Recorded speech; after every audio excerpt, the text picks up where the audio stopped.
Students, good morning बेटा। हमारा topic है रिटायरमेंट और death of A partner, chapter number 5, class 12th। लेकिन उससे पहले प्लीज़ मेरा चैनल सब्सक्राइब करें और शेयर करें अपने फ्रेंड्स के साथ। बेटा आप लोग व्यूज़ तो बढ़ा रहे हैं लेकिन सब्सक्राइबर इंक्रीज़ करें प्लीज़। देखो ये वाला क्वेश्चन है हमारा 32 का ए पार्ट। 32 का ए पार्ट करने से पहले आप लोग एक बार इसकी जर्नल एंट्रीज़ की मैंने एक अलग वीडियो बना दी है, वो ज़रूर देख लें इससे पहले। ठीक है, आपको 32 के ए पार्ट जर्नल्स के नेम से वो वीडियो है, पहले वो देख लें। उसके बाद ये क्वेश्चन मैं कराऊंगी क्योंकि बहुत लेंथी वीडियो हो गई थी, इसलिए मैंने एक वो अलग से जर्नल एंट्रीज़ की वीडियो बना दी है। ओके, अब देखो ध्यान से क्वेश्चन को पढ़ लेते हैं चाहे तो एक बार। कह रहा है XYZ आर पार्टनर्स हैं और प्रॉफिट और लॉसेज है इक्वल मतलब 1:1:1। कह रहा है बैलेंस शीट बनानी है आप लोगों को। क्रेडिटर्स गिवन है, जनरल रिजर्व हमेशा कैपिटल में ट्रांसफ़र होता है, ओल्ड पार्टनर ओल्ड रेशो में। प्रोविडेंट फंड मेरी लाइबिलिटी होती है, वो लाइबिलिटी में ही रहेगी। कैपिटल्स का ये ब्रॉड डाउन वाला बैलेंस दे रखा है, ये कैपिटल में ट्रांसफ़र हो जाता है। कह रहा है कैश इन हैंड है, डेटर्स है, स्टॉक है, ये अभी कोई एडजस्टमेंट नहीं है इसलिए मैं थोड़ा स्पीडली पढ़ रही हूँ। इन्वेस्टमेंट की कॉस्ट दे रखी है 50,000। फ्री होल्ड प्रॉपर्टी दे रखी है आपको 4 लाख और ट्रेडमार्क्स दे रखे हैं 20,000। उसके बाद जेड की कैपिटल गिवन है आप लोगों को 2 लाख की। और गुडविल ओल्ड गुडविल गिवन है, हमेशा ओल्ड पार्टनर ओल्ड रेशो में ही उसे डिस्ट्रीब्यूट कर लेते हैं जब भी बैलेंस शीट में गुडविल गिवन होती है। या तो ओल्ड बैलेंस शीट में दे दे या फिर कहते goodwill appear in the books, कुछ भी कहते बेटा वो। उसके बाद जेड रिटायर्स ऑन 1 अप्रैल 2020 और ये सारी एडजस्टमेंट गिवन है। ठीक है, तो प्लीज़ ये पहले जर्नल एंट्री ज़रूर देख लें, आप लोगों के लिए बेनिफिशियल है। कह रहा है free hold property be valued कितनी थी, पहले थी ये 4 लाख की है। ठीक है, पीछे देखोगे ना आप, ये देखो फ्री होल्ड प्रमिसेस 4 लाख की है और अब कितने की हो गई है वो 1,80,000 की। इसका मतलब इंक्रीज़ हो गई, एसेट इंक्रीज़ होगी तो क्या होगी entry, free hold premises account debit to revaluation.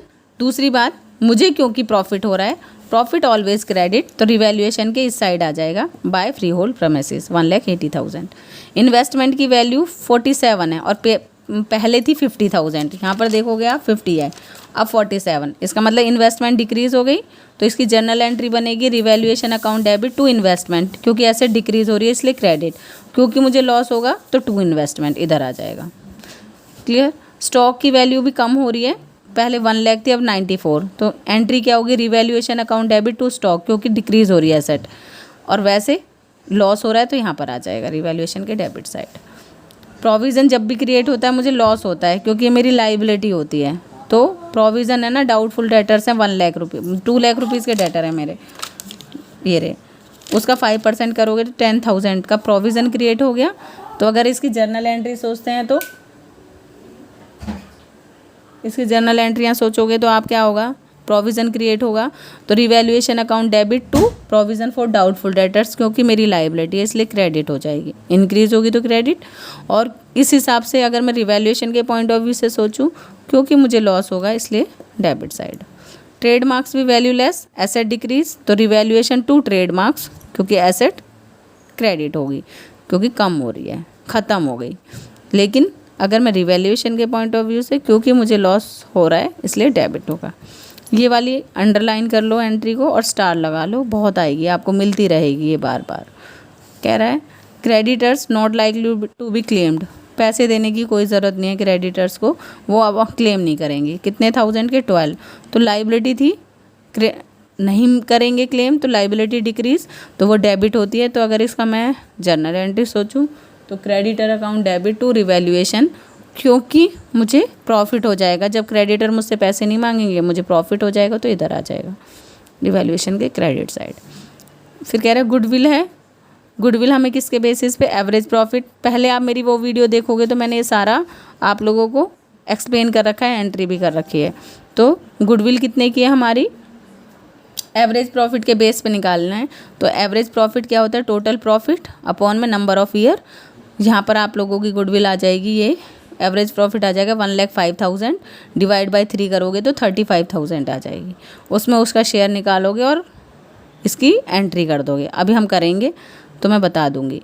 वैसे देखो क्योंकि मैं कर चुकी हूँ, आप लोगों की फर्स्ट वीडियो में बता चुकी हूँ, जब भी ओल्ड रेशो होता है, ठीक है, और कुछ इन्फॉर्मेशन नहीं होती, कोई इन्फॉर्मेशन नहीं है इसमें न्यू के बारे में। तो ओल्ड ही जेड जो रिटायर हो रहा है उसको हटा दो, ओल्ड ही हमारा न्यू होता है और ओल्ड ही हमारा गेनिंग होता है। ठीक है, तो ये आई थी मेरी गुडविल, मैंने उसका शेयर निकाला। जो पार्टनर जा रहा है वो हमेशा सेक्रीफाइस करेगा।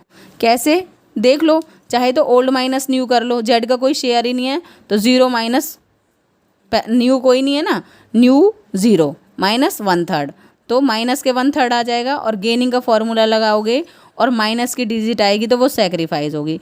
वरना एक सिंपल सा ही लॉजिक है, भाई जा रहा है तो सेक्रीफाइस करके जाएगा, अपने प्रॉफिट को सेक्रीफाइस करके जा रहा है तो हमेशा जो जा रहा है वो क्रेडिट होगा हमेशा। जैसे जो आ रहा था हमेशा डेबिट होता था ना एडमिशन में, जा रहा है वो क्रेडिट होगा। दूसरा इनको देखना है, अगर ये गेन कर रहे हैं तो डेबिट और ये भी सेक्रीफाइस कर रहे हैं तो क्रेडिट, बट इस कंडीशन में ये गेन कर रहे हैं इसलिए ये डेबिट हो जाएंगे। ठीक है, दूसरी बात एक और लॉजिक बताती हूँ, जा रहा है तो अपनी कैपिटल लेके जाएगा जितना उसका शेयर था, इसलिए उसका कैपिटल इंक्रीज हो जाएगा। वो कहेगा भाई मेरे 35 है वो मुझे दो, कौन देंगे, एक्स और वाई, इसलिए उनकी कैपिटल कम हो जाएगी। ठीक है, किसी भी पॉइंट ऑफ व्यू से सोच लो। अब हम रिवैल्यूएशन अकाउंट बनाते हैं, फटाफट करते हैं क्वेश्चन को क्योंकि अब ये बहुत लेंथी क्वेश्चन हैं। सबसे पहले थे फ्री होल्ड प्रेमिसेस या प्रॉपर्टी कह लो, वो इंक्रीज हो रही थी to by free hold property, कितना, पहले 4 थी अब 580 हो गई तो 180 से इंक्रीज हो गई बेटा। उसके बाद कह रहा है इन्वेस्टमेंट की वैल्यू है 47, पहले 50 थी तो कम हो गई टू इन्वेस्टमेंट, लॉस हो गया इन्वेस्टमेंट 3000। ये मेरा रिवैल्यूएशन मेरा नॉमिनल अकाउंट होता है और इसका ट्रीटमेंट भी debit all expenses and losses and credit all incomes and gains ऐसे ही होता है जैसे नॉमिनल का। और this is also called P&L adjustment account, adjustment account, clear. ठीक है, उसके बाद स्टॉक भी कम हो रहा है तो हमें लॉस हो जाएगा टू स्टॉक 94 हो गया, पहले 1 था तो 6000 का लॉस हो गया। उसके बाद कह रहा प्रोविज़न, जब भी प्रोविज़न बनेंगे हमेशा मेरी लाइबिलिटी इंक्रीज होगी, लॉस होगा मुझे। ठीक है, तो 5% तो 2 लाख का 5% करोगे 10,000 आ जाएगा। ट्रेडमार्क्स वैल्यू लेस, ट्रेडमार्क मेरी एसेट होती है तो वो ख़त्म हो गए तो इसलिए डेबिट हो जाएगा ट्रेडमार्क्स, क्योंकि मुझे लॉस होगा इसलिए इधर आ जाएगा। ऐसे सोच लो आप, कितने थे ट्रेडमार्क्स थे मेरे 20,000 के। ठीक है, उसके बाद क्रेडिटर्स को पैसा देने की कोई ज़रूरत नहीं है, लाइबिलिटी डिक्रीज़ हो गई तो इधर, वरना मुझे प्रॉफिट हो जाएगा इधर आ जाएगा to creditors by creditors account, कितना 12,000। अब हम देख लेंगे बैलेंसिंग फिगर से क्या आ रहा है बैलेंस, ये आ जाएगा 1,92,000 और ये आ जाएगा 39, तो इसमें से मैं 39 माइनस करूँगी 1,53,000। ठीक, 1,92,000, क्योंकि प्रॉफिट वाला बैलेंस आया तो यहाँ पर लिखेंगे to profit transfer to X capital, तीनों पार्टनर्स को मिलेगा वाइस कैपिटल जेड, क्योंकि ओल्ड पार्टनर का हक होता है, ओल्ड पार्टनर को ही बढ़ता है, क्योंकि जेड अब तक हमारा ओल्ड ही है, जाएगा तब देखेंगे तो तीनों को मिलेगा। इसको बांटेंगे तो हम 51 ये आ जाएगा, 1/3 करेंगे ना, 51 ये, क्योंकि ओल्ड रेशो हमारा दे क्या रखा, ओल्ड रेशो मीत बेटा क्या बेचेंगे 1:1:1, 1/3 हो जाएगा। इधर आएगा आप लोगों का, क्योंकि प्रॉफिट हो रहा है तो प्रॉफिट से कैपिटल का देखो कौन सा नेचर होता है, क्रेडिट, तो इंक्रीज़ होती है तो इधर आएगी और डिक्रीज़ होती है तो इधर, क्लियर। तो इंक्रीज़ होगी प्रॉफिट की वजह से तो यहाँ पर लिख देंगे by revaluation account, revaluation account कितना 51,000 और 51,000, क्लियर। उसके बाद क्या कह रहे हैं, हमारा बैलेंस ब्रॉट डाउन लिख लो फटाफट से। अब देखो जैसे ही एडजस्टमेंट कर लेते हो आप सारी, फटाफट कहाँ पहुँच जाओ, बैलेंस शीट पे। बैलेंस शीट में क्या क्या दे रखा है, सबसे पहले हमें दे रखा है balance brought down by balance BD 3 lakh, 2 lakh और जेड भी होगा ही अभी तो, और ये भी 2 लाख। उसके बाद general reserve old partner old ratio में बांटते हैं बाय जनरल रिजर्व, कितना है 20,000 का इक्वल 3 पार्ट में बांटेंगे तो 20 आ जाएगा, 20,000 और 20,000। उसके बाद यहाँ पर कुछ नहीं दे रखा, जो डिस्ट्रीब्यूट करना होगा, वरना क्या हो सकता था, वर्कमैन कंपनसेशन, इन्वेस्टमेंट और प्रॉफिट हो सकता था, बट नहीं है। इधर गुडविल है, गुडविल होती या तो ऊपर होगी सबसे पहले या सबसे नीचे होगी, तो आप लोग देख लेना। गुडविल दे रखी है हम लोगों को कितनी, 33,000 की। तो यहाँ पर अब देखो ध्यान से, गुडविल मेरी एसेट है, एसेट जब मेरी राइट ऑफ होती है, मैंने जर्नल एंट्री बता रखी है आपको, वो क्रेडिट होती है, तो पार्टनर्स की कैपिटल इसकी वजह से कम होती है। एक और लॉजिक बताऊँ, जो लाइबिलिटी साइड वाली ट्रांजेक्शन्स अगर ट्रांसफ़र होती हैं, तो वो जो लाइबिलिटी साइड, ये वाली ट्रांजेक्शन्स इधर की तरफ वाली, एक मिनट, ये वाली इधर ट्रांसफ़र हो जाती हैं और ये वाली इधर ट्रांसफ़र हो जाती हैं, ऐसे कर लो। वरना गुडविल मेरी पुरानी गुडविल की वजह से अब पार्टनर्स की कैपिटल डिक्रीज़ हो जाती है, डेबिट हो जाती है, इसलिए डेबिट साइड एंट्री हो जाती है, ऐसे सोच लो, क्योंकि लॉजिक यही है। टू गुडविल, गुडविल अकाउंट कितना 33, तो 1/3 करोगे 11, 11, 11 आ जाएगा। यहाँ पर और क्या हो सकता था, एडवर्टीज़मेंट और P&L का लॉस हो सकता था, बट है नहीं। अगर होता तो वो भी इधर ही आ जाता। इधर वाली ट्रांजेक्शन्स की वजह से कैपिटल कम होती है तो इधर की तरफ ट्रांसफ़र होती हैं, इधर वाली ट्रांजेक्शन की वजह से कैपिटल इंक्रीज होती है तो इधर आती हैं, ठीक है। उसके बाद कुछ नहीं बचा, अब बस हमें गुडविल का ट्रीटमेंट करना है। तो देखो, वैसे मैंने बता दिया है, लेकिन एक बार और बता देती हूँ, एक पेज होगा, ये रहा, देखो ओल्ड रेशो दे रखा है 1:1:1।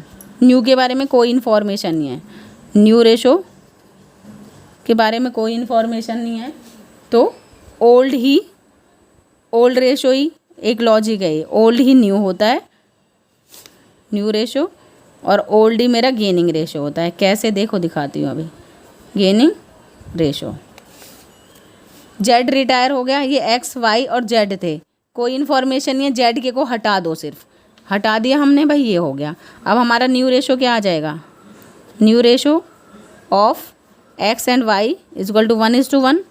अब हम देखेंगे कौन गेन कर रहा है, गेनिंग रेशो, या कौन सेक्रीफाइस भी हो सकता है, सेक्रीफाइस, और फॉर्मूला किसका लगाएंगे, गेनिंग रेशो का।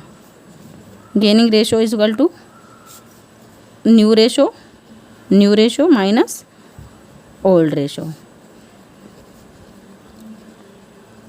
न्यू क्या है हमारा 1/3 है, वो सॉरी हाफ है, 1:1 मतलब 1/2, और इसका एक्स का ओल्ड क्या था 1/3, तो एलसीएम देख लो क्या आ जाएगा 6, ये आ जाएगा 1/6, क्योंकि पॉजिटिव डिजिट आई है, इसका मतलब ये गेन ही कर रहा है, ठीक है। वाई का देखो वही सेम 1/2 माइनस 1/3, एलसीएम 6 ही आ जाएगा, 3 - 2 1/6। देखो क्योंकि पॉजिटिव डिजिट आई है इसलिए गेन का फॉर्मूला है, और पॉजिटिव है तो गेन है, तो देखो 1:1 ही आ गया ना। तो आपको ये सब करने की भी नीड नहीं थी, आप चाहे तो डायरेक्ट कर सकते थे कि ये वाली इन्फॉर्मेशन जब होती है तो लॉजिक ही यही है, ओल्ड ही मेरा न्यू होता है और ओल्ड ही मेरा गेनिंग होता है। मैंने यहाँ पर लिख दिया ना, ये रहा, तीनों इक्वल होंगे, ओल्ड 1:1 है, तो जेड को हटा दो, न्यू भी यही होगा और गेनिंग भी यही होगा, ठीक है। तो गुडविल कैसे कैलकुलेट करेंगे हम, on the basis of average profit. Goodwill का फॉर्मूला होता है एपी इंटू में number of year purchase, total profit हमारा एपी दे रखा है कितना 1,20,000, 1,00,000 और 95, तो ये आ जाएगा 3,15,000 डिवाइड बाई 3, 1,05,000। उसका शेयर कैलकुलेट करेंगे अब, 1,05,000 में वो था कितना उसका शेयर 1/3, तो 35 आ जाएगा। जो जा रहा है वो सेक्रीफाइस करेगा हमेशा, जो जा रहा है वो हमेशा सेक्रीफाइस, तो जेड की कैपिटल क्रेडिट हो जाएगी, ठीक है। और कौन देंगे, इक्वल गेनिंग रेशो में एक्स और वाई देंगे, तो इसका हाफ करेंगे तो ये आ जाएगा 17,500 और 17,500। तो अब मुझे अगर इसको ट्रांसफ़र करना है कैपिटल में, देखो ध्यान से, तो आप डायरेक्ट करने लग जाओगे। मैंने अभी ये पहला क्वेश्चन है इसलिए मैं डायरेक्ट आपको सारा बता रही हूँ। जेड की कैपिटल क्या होगी, जब भी रिटायरमेंट होगा ना, तो याद रखना कि इधर की तरफ जेड को हम क्योंकि पैसे देंगे इसलिए उसकी कैपिटल इंक्रीज होगी। हाँ, ये जो गेन करेंगे फ्यूचर में, वो जितना भी वो गेन करेंगे वो सारा का सारा किसको दे देंगे, जेड को, ठीक है। तो किसकी वजह से, बाय एक्स की कैपिटल से ये क्रेडिट हो रहा है, और बाय जेड की कैपिटल की वजह से भी ये क्रेडिट हो रहा है। कितना 17,500 और 17,500, और क्योंकि जेड की वजह से दोनों क्या हो रहे हैं, डेबिट, दोनों तरफ ट्रांसफ़र होता है। पहले जब गुडविल आती थी तो हम सिर्फ एडमिशन में गुडविल आती थी तो हम इधर ही ट्रांसफ़र करते थे। इसमें तुम्हें याद रखना दोनों तरफ इम्पैक्ट होगा, जो जा रहा है उसके क्रेडिट साइड, और क्योंकि ये डेबिट होंगे इसकी वजह से, ये गेन कर रहे हैं इसलिए इनके डेबिट साइड। कौन रीज़न होगा? Z. To Z capital account कितना 17,500 तो एक्स डेबिट हो रहा है और 17,100 वाई पे डेबिट हो रहा है। क्लियर हो गया? ऐसे बस इसमें यही है एक नई एंट्री जिसकी वजह से हम पूरा चैप्टर कर रहे हैं, सिर्फ ये एक एंट्री है और सब कुछ नॉर्मल है पहले की तरह, एडमिशन है और सारा ठीक। चलो अब कुछ नहीं करना, अब बैलेंसिंग फिगर आप कैलकुलेट कर लोगे। पहले हम बैलेंस कैरी डाउन लिख दिया करते थे ना, अब इन दोनों का तो बैलेंस कैरी डाउन होगा, लेकिन जो पार्टनर जा रहा है ना उसके लोन में ट्रांसफ़र कर देते हैं। तो एक ब्लू पेन ले लेती हूँ, चलो रेड ले लेते हैं। देखो जो जा रहा है ना उसके लिए तो आएगा टू जेड्स लोन अकाउंट, ठीक है, उसके लोन में ट्रांसफ़र कर रहे हैं हम, और टू कुछ नहीं कह रहा तो लोन में, अगर वो पेमेंट भी कह देता कि जेड हमारी एसेट ले गया, ये ले गया, वो बात की बात है, लेकिन अभी कुछ नहीं कह रहा तो उसके लोन अकाउंट में ट्रांसफ़र कर देंगे। और दोनों का तो कोई, क्योंकि दोनों तो कंटिन्यू करेंगे तो इनका तो कैरी डाउन बैलेंस आएगा, ठीक है। तो टोटल हो जाएगा ये कितना 3 लाख, एक मिनट पेज ले लेते हैं, 3,51,71,000, 3,71,000 में से 1000 में से कितना 11,17,500 तो 28,500 00592 यहाँ पर बचेगा 643 3,42,500 देखें क्या आ रहा है 3,42,500 क्योंकि एक्स का आया तो कैरी डाउन में जाएगा 3,42,500, ठीक है क्लियर। इसका हो गया 2,71,000 में से वही सेम, तो ये आ जाएगा आप लोगों का, बस 1 लाख का ही तो फ़र्क है, यहाँ पर 3 लाख था और सेम डिजिट है यहाँ पर 2 लाख है, तो ये आ जाएगा 2,42,500, ठीक है 2,42,500 करेक्ट है। बस अब जेड का किस में, उसके लोन अकाउंट में ट्रांसफ़र कर देना। पहले हम बैलेंस कैरी डाउन करते थे, बस कैरी डाउन की जगह क्या आ जाएगा, लोन अकाउंट आ जाएगा, ये नया है बस, एक ये और एक ये गुडविल, सारा सेम होता है वरना। 2,71,000 2,71,000 ठीक है यहाँ तक, और 35 6 7 8 9 10 3,06,000 में से 11 माइनस होंगे, 5 10 में से 5 गए वो 9, 2,95,000 2,90,000 हाँ ठीक है 2,95,000 उसके लोन में ट्रांसफ़र कर देंगे। क्योंकि पहले हम क्या करते थे, और देखो पहले हम क्या करते थे, कैपिटल यहाँ पर आ जाया करती थी तीनों, अब बस आएंगी ये सारी इधर ही, क्योंकि लोन भी मेरी लाइबिलिटी होती है। तो यहाँ पर क्या करोगे, जेड्स लोन अकाउंट, इधर जेड का लोन अकाउंट ट्रांसफ़र कर दोगे 2,95,000 से, और कैपिटल आ जाएंगी दोनों की 3,42,500 और 2,42,500, दोनों को टोटल कर दो 5,95,000, ठीक है हो गए ना तीनों। एक तरह से तीन सेम प्रोसेस है, बस एक तो यहाँ पर लोन क्रिएट हो जाता है जो जा रहा होता है उसका, दूसरी बात कि गुडविल का ट्रीटमेंट इस टाइप से होता है, जो जा रहा होता है वो क्रेडिट साइड, और जो उसको गेन करेंगे फ्यूचर में वो उसे देंगे, इसलिए उनकी कैपिटल डिक्रीज हो जाएगी, ठीक है। चलो अब बैलेंस शीट, अब कुछ नहीं करना, उठाओ अपनी बैलेंस शीट और करना शुरू कर दो। क्रेडिटर 1,09,000 के ही रहेंगे, आज नहीं क्योंकि 12,000 के क्रेडिटर अब हमें पैसे देने की ज़रूरत नहीं है ना, तो इसलिए 1,09,000 में से 12 को माइनस कर दो आप, 1,87,000 आ जाएगा, नहीं 1,97,000 आएगा ना, 12 माइनस करोगे 1,09,000 में से तो 1,97,000, तो ये आ जाएंगे 1,00,000, अरे यार क्या गड़बड़ हो रही है, सिर्फ 97 आएंगे, ठीक है बेटा। देखो 1,00,000 है ना, ये ज़ीरो हो जाएगा, 1,97,000 में से 1,09,000 में से 12, क्योंकि अब क्रेडिटर डिक्रीज़ हो गए इसलिए 97,000 आ जाएंगे, बस ऐसे सोचो। जनरल रिजर्व बढ़ गया था तो नहीं आता, provident fund as it is आ जाएगा, इसके बारे में कोई इन्फॉर्मेशन नहीं होती और ना ही ये पार्टनर्स में डिस्ट्रीब्यूट होता है, ये एज इट इज़ आ जाता है 20,000। कैपिटल्स क्योंकि नई वाली आएंगी और लोन वाला भी हमारा नया हो गया। उसके बाद कैश में देखो, कैश इन हैंड कुछ भी नहीं दिया क्योंकि लोन में ही ट्रांसफ़र किया है, कोई पेमेंट नहीं करी, तो एज इट इज़ आता है ये भी 86,000 cash in hand and cash at bank. Debtor का प्रोविज़न बना था शायद 2 लाख के थे और 10,000 का देखो प्रोविज़न बना था, माइनस 10,000 तो 1,90,000 आ जाएगी।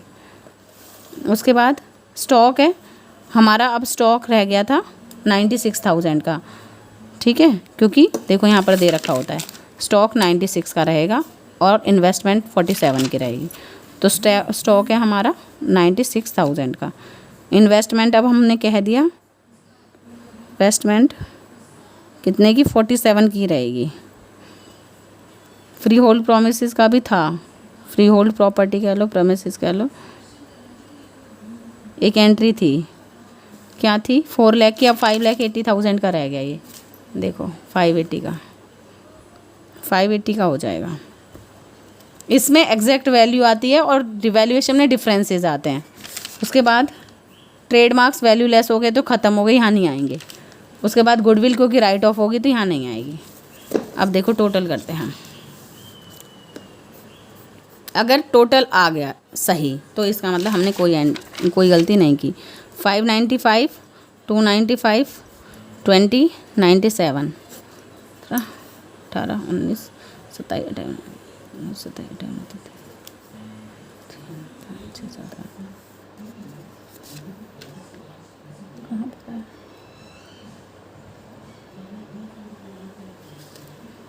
क्या है इसमें दिक्कत। 93, 20,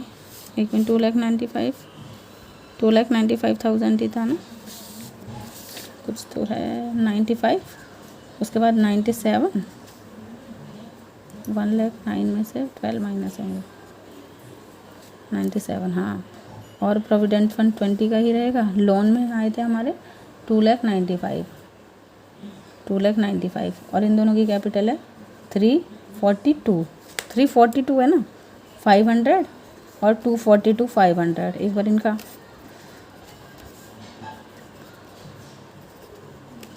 5,85,000 आएगा, 5,85,000, ठीक है, 5,85,000। एक मिनट, कितना हो जाएगा ये, 10, 17, 1, 9, 27, 29 तो 9,97,000 क्या आ रहा था, हाँ देखो अब आ गया ये ना, यहाँ पर 80 हो गया, 9,97,000। और बेटा ये स्टॉक है ना, अब देखो 94 का, 6 का कम हुआ था ना हमारा स्टॉक, तो यहाँ 94 है।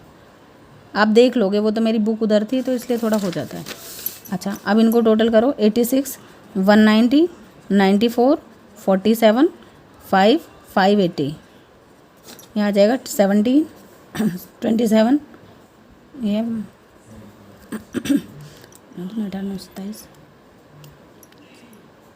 39 आ जाएगा, 3, 5, 6, 7, 8, 9, 9,97,000। ये यहाँ पर दे रखा है कि अब स्टॉक मेरा 94 का रह गया, तो बस जो रह गया होता है ना, अगर वो डिफरेंसेस गए तो ऐड और माइनस करो। अगर उसने कह दिया स्टॉक 94 है, अब इन्वेस्टमेंट 47 रहेगी और फ्री होल्ड पर 580 रहेगी, तो वही की वही आ जाता है, क्योंकि खुद भी देखो डिफरेंसेस करके यही दे रखा है उसने कंक्लूज़न। आ गया क्वेश्चन समझ में, क्लियर हो गया होगा बेटा आप लोगों को। मुझे लगता नहीं कोई डाउट होना चाहिए अब आप लोगों को, लेकिन प्लीज़ ज़्यादा से ज़्यादा लोगों को शेयर करें मेरी वीडियो, ठीक है, और सब्सक्राइब कर लें यार, चैनल सब्सक्राइब कर लो, ठीक है। Thank you so much. अब हम नेक्स्ट क्वेश्चन करेंगे आज ही, वो है इसका बी पार्ट, उसमें जर्नल एंट्रियाँ नहीं है शायद, डायरेक्ट है, तो चलो करते हैं नेक्स्ट। पहले इस वाले क्वेश्चन को कंप्लीट देख लो।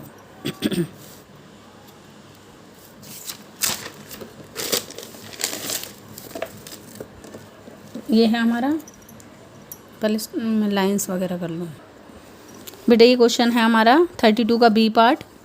इसमें क्योंकि जर्नल एंट्रीज नहीं बनानी है, सिर्फ आपको रिवैल्यूएशन अकाउंट और कैपिटल अकाउंट ही बनाने हैं। तो फटाफट करते हैं इसे, लेकिन प्लीज़ ज़्यादा से ज़्यादा लोगों को मेरा चैनल शेयर करें।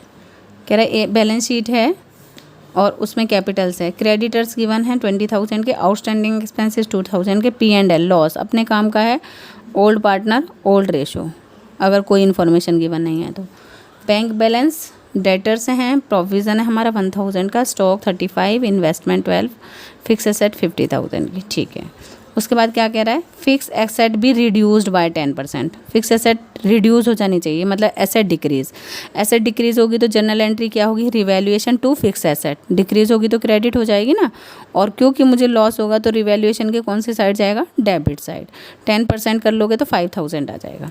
इन्वेस्टमेंट रीवैल्यू हुई है, पहले देखो कितनी थी 12, अब हो गई रीवैल्यू तो 2,000 रुपीज़ से कम हो गई, तो ये इसकी भी एंट्री हो जाएगी रिवैल्यूएशन टू इन्वेस्टमेंट, और क्योंकि मुझे लॉस होगा इसलिए रिवैल्यूएशन के डेबिट साइड जाएगा। डेटर्स ऑल गुड है, प्रोविज़न बनाने की ज़रूरत नहीं, मुझे फ़ायदा हो गया भाई, अब मुझे किसी कोई ऐसा डेटर नहीं है जो मुझे पैसा नहीं देगा। तो पहली बात तो मेरी लाइबिलिटी डिक्रीज़ हो जाती है, मतलब एसेट इंक्रीज़ हो जाएगी, यहाँ पर यूँ भी कह सकते हैं।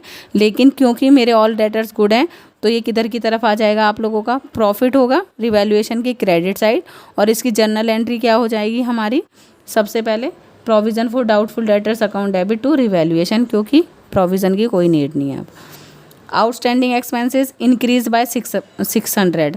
आउटस्टैंडिंग एक्सपेंसेस देखो पहले हैं कितने के, 2 के हैं, अब 6 और इंक्रीज हो गए, तो इसका मतलब लाइबिलिटी इंक्रीज तो क्रेडिट होगी, रिवैल्यूएशन टू आउटस्टैंडिंग लाइबिलिटी, ये इसकी जर्नल एंट्री होगी।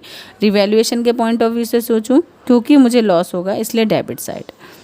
एक्रूड इंटरेस्ट है इन्वेस्टमेंट पर, एक्रूड वर्ड जहाँ भी आ जाए वो मेरी एसेट होती है, ठीक है। अब वो इंक्रीज़ हो गई तो एसेट इंक्रीज तो डेबिट होगी, तो एंट्री क्या होगी, accrued interest account debit to revaluation. दूसरी बात, क्योंकि मुझे प्रॉफिट होगा इसलिए रिवैल्यूएशन के क्रेडिट साइड जाएगा। और तीसरा ये बैलेंस शीट में जाएगा, क्योंकि एक्रूड इंटरेस्ट नया आया है, पहले नहीं गिवन है, तो एसेट इंक्रीज होगी इसकी वजह से, तो एसेट में जाएगा। दूसरा ये भी हमारा क्या होगा, आउटस्टैंडिंग एक्सपेंसेस अब बैलेंस शीट में कितने से जाएंगे, 2600 से, ठीक है। जो नया आया है उसको याद रखना, पुराने को तो देख के याद आ जाएगा, हाँ भाई आउटस्टैंडिंग एक्सपेंसेस में क्या क्या चेंजेस हुए हैं। लेकिन एक्रूड इंटरेस्ट क्योंकि न्यू है, अनरिकॉर्डेड है, इसलिए वो रिकॉर्ड होगी एसेट साइड। गुडविल 9,000 है, फर्म की वैल्यूड है, फर्म की वैल्यूड है तो उसका शेयर निकालेंगे। क्या कह रहा था, प्रोपोर्शन इन देयर कैपिटल, तो 15:3 ये इनका रेशो होगा।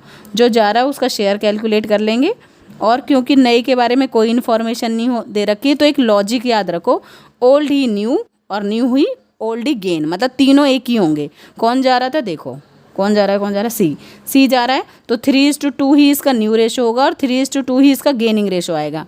कैलकुलेट करके देख लेना, मैंने पहले जैसे बताया वैसे ही होगा, ठीक है। चलो करते हैं क्वेश्चन। फिक्स एसेट रिड्यूस हो रही है to fix asset, fix assets 10% से तो 5,000 आ जाएगा। इन्वेस्टमेंट रीवैल्यू हुई 10 से तो कम हो गई थी, टू इन्वेस्टमेंट पहले 12 थी अब 10 होगी तो 2,000 डिक्रीज़। उसके बाद डेटर्स गुड हैं तो प्रोविज़न डिक्रीज़ हो जाएगा by provision for doubtful debtors 1,000। Outstanding expenses increase तो लाइबिलिटी डिक्रीज तो मुझे लॉस हो जाएगा, आउटस्टैंडिंग एक्सपेंसेस 600 से। बाय कह रखा है, बाय का मतलब होता है उतने से ही बढ़ेंगे, कभी आप 26 कह दो, बस बाय कह रहा है तो मतलब वही की वही अमाउंट आती है। एक्रूड इंटरेस्ट, मेरी एसेट इंक्रीज हो रही है तो इधर आ जाएगा बाय एक्रूड इंटरेस्ट, कितना 1800। गुडविल फर्म की वैल्यूड है, वो तो वैसे भी गुडविल का ट्रीटमेंट इसमें होगा, तो हम देख लेंगे किधर का बैलेंस आएगा। ये आ रहा है 2800 और ये आ रहा है 5, 6, 7, 7600, तो ये ज़्यादा है तो इधर लॉस वाला बैलेंस। रिवैल्यूएशन मेरा क्या होता है, नॉमिनल अकाउंट होता है एक तरह से, तो ये क्या होता है इधर nominal, debit all expenses and losses, credit all incomes and gains, और इसका एक और नेम है P&L अप्रोप्रिएट वो एडजस्टमेंट अकाउंट, ठीक है। तो यहाँ पर कितना आ जाएगा 28, ये आ जाएगा 4800, क्योंकि लॉस का बैलेंस आया है तो यहाँ पर लिखेंगे by loss transfer to old partner old ratio में A, B and C's capital और कैपिटल। कितना रेशो कितना है इनका? 48,000 का 3/6 आ जाएगा। यह आ जाएगा 2400, 1600, 800। 3:2:1 में से बांट लिया है मैंने, क्योंकि लॉस आया इसलिए किधर की तरफ ट्रांसफ़र होगा? टू रिवैल्यूएशन की तरफ। कैपिटल का कौन सा बैलेंस होता है? क्रेडिट। इंक्रीज़ होगी तो इधर और डिक्रीज़ होगी तो इधर। तो क्योंकि लॉस की वजह से डिक्रीज़ होगी इसलिए इधर 2400, 1600 और 800। हमारी सारी एडजस्टमेंट हो चुकी हैं। गुडविल का हमें ट्रीटमेंट करना है और पहले हम क्या करें, लेकिन बैलेंसिंग फिगर से सारा पहले ये बांट लेते हैं। गुडविल को अभी छोड़ देते हैं, सबसे एंड में इसकी एंट्री करेंगे। इधर क्या क्या है? प्रॉफिट है, तो सबसे पहले बाय बैलेंस ब्रॉट डाउन लिख लो। बाय बैलेंस ब्रॉट डाउन 45,000, 30,000 और 15,000। उसके बाद प्रॉफिट, क्योंकि प्रॉफिट है, लाइबिलिटी की तरफ जो दिया होता है प्रॉफिट। क्यों? डेबिट बैलेंस किसका होगा? एक्सपेंसेस का, तो वो एसेट साइड आएंगी। जो इधर है तो इसका मतलब वो लॉस है। और क्रेडिट बैलेंस किसका होगा? प्रॉफिट का। लॉसेस का डेबिट बैलेंस होता है, इसलिए वो इधर लॉस है। और जो इधर दे रखे है इसका मतलब वो प्रॉफिट है। बाय P&L अकाउंट 15,000 को ओल्ड पार्टनर ओल्ड रेशो में। इन सारी चीज़ों का जो यहाँ पर होती हैं सबका ट्रीटमेंट ओल्ड पार्टनर ओल्ड में होता है। सिर्फ और सिर्फ गुडविल का ट्रीटमेंट होता है गेनिंग में, और एडमिशन में गुडविल का ट्रीटमेंट होता है सेक्रीफाइसिंग में। बस सबका ओल्ड पार्टनर ओल्ड रेशो में। ये आ जाएगा 2500, 7500 आ गया। ये कितना था? किसको बांट रहे हैं हम? अच्छा 7500। दूसरा कितना आ जाएगा? 5000। हाँ ठीक है। तीसरा आ जाएगा 2500। हो गया ना 15,000। Clear? Old partner old ratio में बांट लिया। अब हमें करना है गुडविल का ट्रीटमेंट। उसके लिए मुझे चाहिए एक पेज। चलो मिल गया, यहीं कहीं पड़ा था। गुडविल दे कितनी रखी है? फर्म की दे रखी है 9,000। 9,000 में उसका शेयर है कितना? 1/6। 1500 आ जाएगी किसकी? सीज गुडविल। कौन से रेशो में ट्रीटमेंट होगा? गेनिंग रेशो में। वैसे तो लॉजिक यही है, जब न्यू के बारे में कोई इन्फॉर्मेशन नहीं होती तो ओल्ड रेशो ही हमारा न्यू होता है। ओल्ड क्या है? 3:2:1। एक्स, ए, बी और सी। सी चला गया, इसको कट कर दो बस। तो न्यू रेशो इसका होगा क्या? न्यू रेशो 3:2 और यही गेनिंग होगा। यही गेनिंग रेशो होगा 3:2। आप कैलकुलेट कर लेना। ये ओल्ड है, ये न्यू है, तो गेनिंग रेशो आप कैलकुलेट कर लेना। Gaining ratio is equal to new ratio minus old ratio. आपका 3:2 ही आएगा। तो ये दोनों गेन कर रहे हैं, दोनों ही गेन कर रहे हैं। तो इनकी अगर मैं कैपिटल, हमें ये तो पता चल गई जर्नल एंट्री क्या होती है। जो जा रहा है वो सेक्रीफाइस और जो दोनों पुराने होते हैं वो गेन करते हैं। तो A is capital account debit, B is capital account debit, जो जा रहा है वो सेक्रीफाइस करेगा, to C is capital account. ठीक है? कितना था उसका शेयर? 1500। कौन देगा? ए और बी। कौन से रेशो में? गेनिंग रेशो में। 3/। यहाँ आ जाएगा 900 और 600 आ जाएगा। कौन से रेशो में? गेनिंग। गुडविल का, न्यू गुडविल का ट्रीटमेंट हमेशा गेनिंग में होगा। कौन से वाले में? रिटायरमेंट में। और उसका सेक्रीफाइसिंग में। मतलब हम कैलकुलेट कर लेते हैं। अगर कोई सेक्रीफाइस भी आ रहा होता ना बाई चांस, तो वो भी क्रेडिट हो जाता, कोई बड़ी बात नहीं है। मतलब हमें लेकिन याद रखना है गेनिंग और सेक्रीफाइस कैलकुलेट करेंगे न्यू गुडविल के लिए। अब देखो इसकी एंट्री क्या हो जाएगी? सी की कैपिटल क्रेडिट, जो जाएगा वो लेके जाएगा इसलिए उसकी कैपिटल बढ़ेगी। ऐसे याद रखो, जो जाएगा वो लेके जाएगा इसलिए उसकी कैपिटल क्रेडिट होगी। कितने कितने किस किस वजह से? ए की कैपिटल के रीज़न से और बाय बी की कैपिटल से।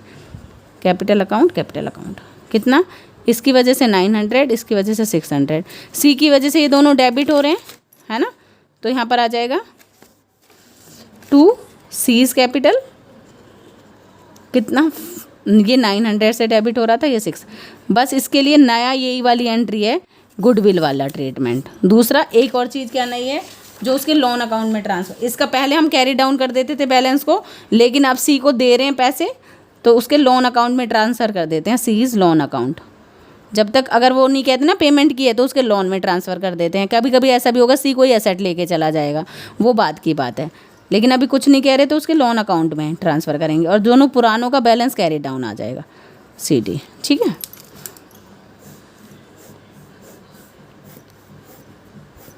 ये हो जाएगा आप लोगों का कितना आ जाएगा, एक मिनट, 45 में 45,000 में 7,500 माइनस 52,500 आएगा और इधर आएगा 33,300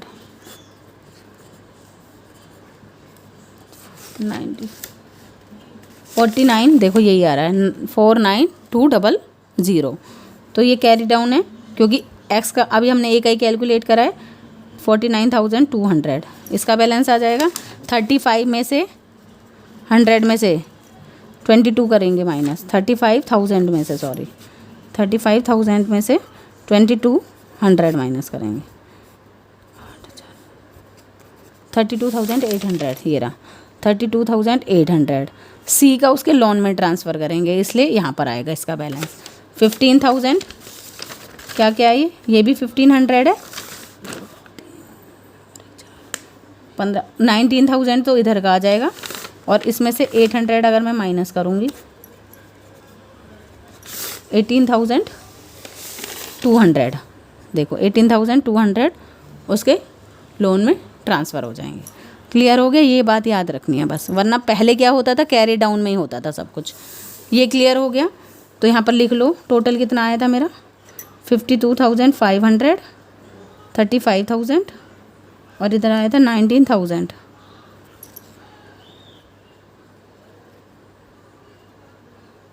और 19,000 क्लियर। अब कुछ नहीं, बैलेंस ये उठाओ बुक और बस ट्रांसफ़र, पहले लोन को सी के लोन पहले कैपिटल के नेम से आ जाया करता था, अब लोन वाला लोन से ही, क्योंकि लाइबिलिटी इंक्रीज़ हो जाएगी तो 18,200 लोन में आ जाएंगे और कैपिटल में ये दोनों 49,200 और 32,800 82,000। ठीक है, और क्या क्या रह रहा है, क्रेडिटर की कोई एडजस्टमेंट थी नहीं थी तो 20,000 ही रहेंगे। आउटस्टैंडिंग एक्सपेंसेस हाँ थे तो सही, 600 से इंक्रीज़ हो गए थे तो अब 2,600 हो जाएंगे। और P&L तो क्योंकि डिस्ट्रीब्यूट हो जाता है तो यहाँ नहीं आता, इधर आ जाएंगे। अब बैंक से कोई ना बैलेंस आया ना ही कोई गया, बैंक 16,000 ही रहेगा। डेटर, ऑल डेटर्स गुड हैं, अब प्रोविज़न माइनस हो जाएगा तो 15 के 15,000 ही आ जाएंगे क्योंकि ऑल डेटर गुड हैं तो इसकी अब कोई नीड ही नहीं है। स्टॉक की कोई एडजस्टमेंट थी नहीं थी, तुम यहाँ, मैं तो सिर्फ बुक है इसलिए देख रही हूँ, वरना तुम रिवैल्यूएशन में देख लेना स्टॉक था नहीं था तो ऐसे ही आ जाता है। 35,000 इन्वेस्टमेंट था, इन्वेस्टमेंट अब 10,000 का रह गया था, ठीक है तो 10 ही आएगा। फिक्स एसेट डिक्रीज़ हो गई थी 5 से तो 45,000 आ जाएगा। 50 में से, एक मिनट दिख ही नहीं रहा था आप लोगों को, 50,000 की थी, 5 माइनस हो जाएगा तो 45,000 आ जाएगा। ठीक है बेटा, क्लियर हो गया। उसके बाद कोई देख लो एडजस्टमेंट रह तो नहीं गई। अब एंड में याद क्या रखना है, चाहे तो ऐसे मैच कर लो, हमारा इसका भी हो गया, इसका भी, लेकिन क्या रह गया, एक्रूड इंटरेस्ट, क्योंकि ये पहले ही ट्रांसफ़र कर दिया करो, वरना हमें तो क्योंकि याद है एक्रूड इंटरेस्ट इंक्रीज़ हुआ था तो एंड में मैच ज़रूर कर लेना। कोई ऐसी ट्रांजैक्शन हो सकती है जो अनरिकॉर्डेड है, अनरिकॉर्डेड जैसे यहाँ करो तो यहाँ भी लिख दिया करो, तीनों एक साथ बनाया करो और जैसे मैंने कर रखा है ना रिवैल्यूएशन कैपिटल साथ के साथ ट्रांसफ़र करते जाओ। अब टोटल कर लेते हैं 20,000, 2,600, 18,200, 82,000, 1 2 हाँ यही आ रहा है 1,22,800। इधर का तो ठीक आ गया। अब हमें देखना है इधर की तरफ वाला, ये क्या आएगा, 16, 15, 35, 10, 45, 1,800, 1,800 1800, तो यहाँ 8 आ जाएगा, 10, 15, 21, 22, तो 4, 5, 6, 7, 8, 9, 10, 11, 12, 1,22,800 ये भी आ गया। हमारा आंसर बिल्कुल करेक्ट है। ठीक है बेटा, दोनों क्वेश्चन कंप्लीट हो गए। सिर्फ नया क्या है, गुडविल का ट्रीटमेंट दोनों तरफ ट्रांसफ़र होता है। गुडविल की तुम्हें एंट्री आनी चाहिए पहले, क्यों, जो जा रहा है वो क्रेडिट होगा और जो गेन कर रहे हैं वो डेबिट होंगे। एक दूसरा, उसका अब बैलेंस कैरी डाउन नहीं होता, उसके लोन में ट्रांसफ़र हो जाता है। आते यहीं हैं तीनों, कैपिटल पहले यहाँ आ जाया करती थी, आएंगे यहीं, लेकिन अब सी का लोन चलेगा, लोन में ट्रांसफ़र कर दिए हमने उससे। ठीक है, पेमेंट नहीं करी इसलिए लोन में ट्रांसफ़र हो जाएगा, और सारा नॉर्मल है जैसे पहले था। ठीक है, थैंक यू सो मच बेटा। ज़्यादा से ज़्यादा लोगों को प्लीज़ शेयर करो मेरा चैनल बेटा, सब्सक्राइब करवाओ, सब्सक्राइबर बढ़ाओ। Thank you.